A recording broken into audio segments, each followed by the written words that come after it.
You have a much broader set of players now, and it's much stronger intermediation going on. So we have not only the traditional sellers, so like the pension funds or banks, and the traditional buyers like the secondary funds. We have now also pension funds that may opportunistically buy positions, so we have a whole set of non-traditional buyers.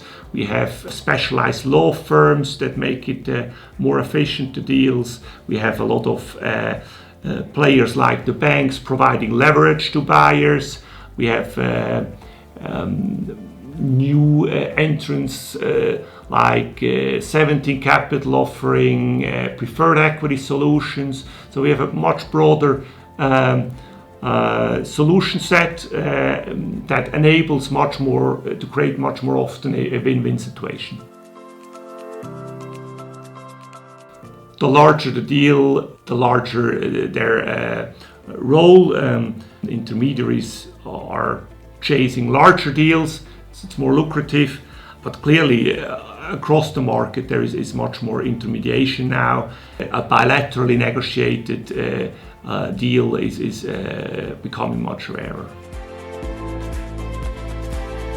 There is certainly for well-known funds the possibility that the institutional investor with a much lower IRR target is stepping in and buying a fund with a much lower return and multiple target, so at higher prices.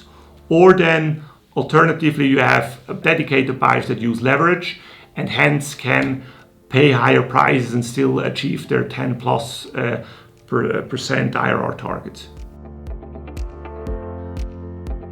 There is always the general equity market that is a large driver, of course. If we would happen to see a 20% plus corrections in global equities, that would obviously have a huge impact. It's really the participation of new buyers or leverage buyers that drive up prices. Historically, we have seen that the top quartile funds after maybe 6-7 years also tended to post strong returns for the rest of their life. There is much more demand even at the higher price for high quality funds than there is for lower quartile funds. At the lower quartile, after 5-6 years, you tend to have weak performance afterwards. So there's clearly a crowding in the higher demand in the well-performing funds, and potentially leading to more concentration risk there.